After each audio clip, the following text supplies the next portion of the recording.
how you going? So I thought we'd do my testimony, we'll do it again, and we'll break it down a bit more, go back to the beginning sort of thing. I don't really know how far back in the beginning to go.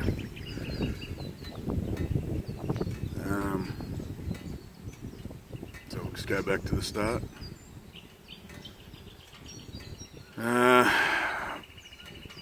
When I was a child, my mum was with my real dad, and he used to beat her. And so I grew up in that sort of environment, domestic abuse, family sort of thing. Yeah, I'm all good. Cheers, buddy.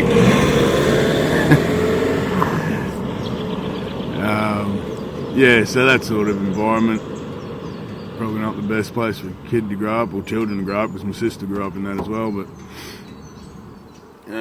nevertheless. And then, yeah, but anyway, Mum met another bloke and got out of that relationship, and he's been the best dad anyone could ever ask for, so that worked out good. But other than that, I just, it was general growing up sort of thing. Like, got picked on that at school, which can't really help that, but picked on, so that made me always try and impress people sort of thing. Like, I was always trying to fit in and be part of the cool crowd, so I'd always do stuff that the cool kids thought was cool. So needless to say, that led me to drinking and partying and carrying on, stuff like that, being a part of that crowd. And then we get up to high school, and I got in with the cool kids there and got stuck into drugs, got stuck into weed and drinking and going to parties and that sort of stuff. And then the miss I had in high school,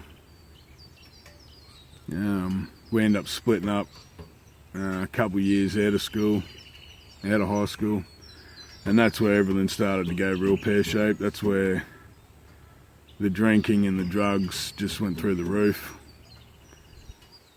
and my life sort of spiraled out of control from back then. I stopped caring about everything other than drinking and partying and being the life of the party. So I kept making bad choices and bad decisions. I stopped caring about everything, like I said, and I was just working for the paycheck, just to go and party up the weekends. So I never really did anything with my life. I was always just looking for that high and just destroying my life and destroying, I don't know. So yeah, that's sort of how it was. It was just, and then just got into that habit of drinking, and then after I got over the fact that me and the high school sweetheart, if you'd call it that, after I got over that, I was in that trend. I was just drinking, partying, carrying on, working, mucking around with my mates, doing all that sort of stuff. And up until the point where I met Mel, and as you know, Mel's a Christian. I've said it in my other videos, and it was just lined up by God. He knew that if I was with her, that I would eventually be led down the path and be curious and want to know more and want to find out if he is actually real. So I would never have ever thought I'd become a Christian. And people that know me would never have thought I would become a Christian.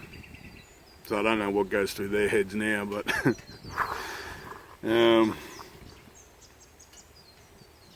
yeah, so she just led me.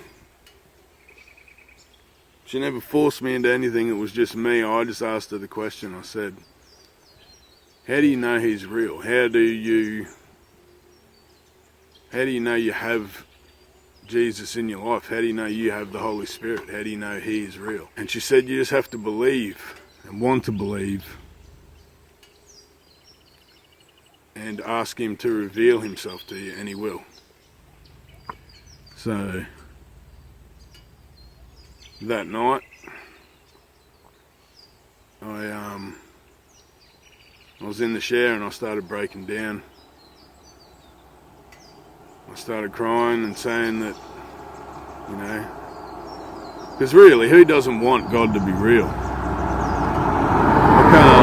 can't imagine anyone wanting to believe that we're just a random accident and that we have no purpose down here and none of it makes any sense. We're just down here in this really twisted, consumer-based whatever it is. But who doesn't want to believe that there is a God? So I always wanted to believe there was a God. I never really thought about it too much. Like I said, I was too busy partying and drinking. But so I was in the shower and I started breaking down and crying about it and just saying I'm sick of being a bad person.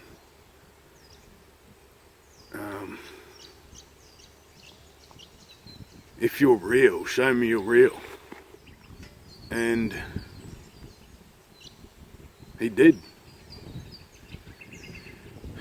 He sent a supernatural feeling come over my body.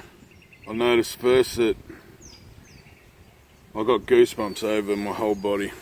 It swarmed my body. It took over my whole body. I could feel goosebumps all over it,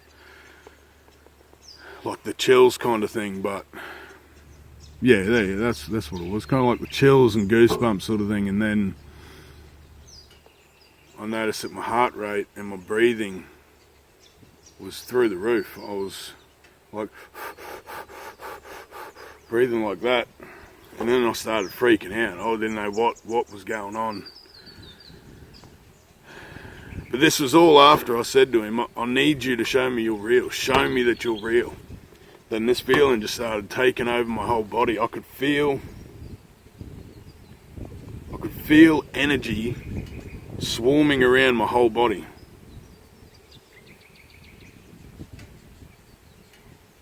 And I felt invincible.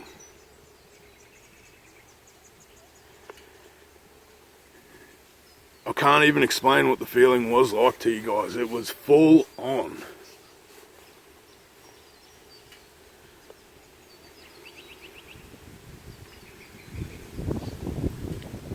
And that was it. That was it. It was right then and there. I knew that this was from Jesus. This was from God. I called out His name. I said, show me you're real. And I had this feeling. So what else would you put it down to? He is real, guys. He is absolutely real. And then after that, and after the experience left, I got out and I went out to Mel. I said, you won't believe what just happened in there. I called out to Jesus and I had this experience take over my whole body. And she said, I believe it. I absolutely believe it. And I started breaking down more and I was crying, bawling my eyes out.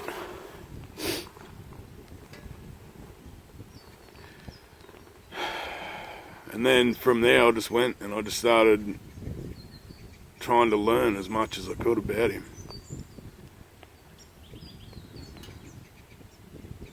But Satan being Satan started bringing on doubt in my mind.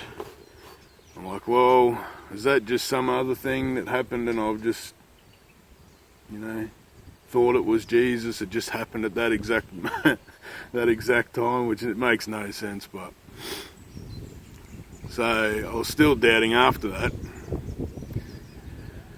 and I kept seeing 222 all the time coming up everywhere. And I was out in the man cave and I said, I know, I'm pretty sure you gave me that experience, but, I'm having doubts and I said, can you, if you're real, this is going to sound stupid, but this is what I did. I said, if you're real, when the time hits 222, like 222, can you make me look at my phone?